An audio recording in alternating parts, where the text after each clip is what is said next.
এক সাহাবীর নাম আবু উমামা, নামাজের ওয়াক্ত ছাড়া উনি মসজিদে যেয়ে বসে আছে। বিশ্বনবী বললেন, কিরে আবু উমামা, নামাজের তো ওয়াক্ত হয় নাই, মসজিদে কি? সাহাবী বলে, নবী গো, ঋণের বোঝায় এমন টেনশনে আছি, ঘরে থাকতে পারলাম না, মসজিদে চলে আসছে। বিশ্বনবী বলেন, আমি কি তোমার এমন একটা দোয়া শিখাবো যেটা পড়লে আল্লাহ তাআলা তোমার ঋণের বোঝা হালকা করে দিবে? আবু উমামা বললেন, ইয়া রাসূলুল্লাহ, অবশ্যই শিখাবেন। বিশ্বনবী বললেন, তাহলে তুমি পড়বা, আল্লাহুম্মা ইন্নী আউযু বিকা মিনাল হাম্মি ওয়াল হাযান ওয়া আউযু বিকা মিনাল জুবনি ওয়াল বুখল ওয়া আউযু বিকা মিন গালাবাতিদ দাইনি ওয়া কাহরির রিজাল। ও আল্লাহ, তোমার কাছ থেকে দুশ্চিন্তা থেকে পানাহ চাই, কৃপণতা, ভীরুতা, অলসতা, কার্পণ্যতা, এই সব কিছু থেকে, মানুষের কঠোরতা, আমার উপর মানুষের আধিপত্য এবং ঋণের বোঝা থেকে পানাহ চাই।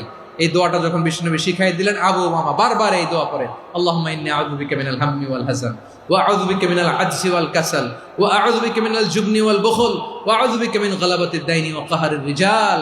আবু উমামা বলে, এই দোয়ার বদৌলতে আল্লাহ তাআলা আমার সব ঋণ পরিশোধের ব্যবস্থা করে দিয়েছেন।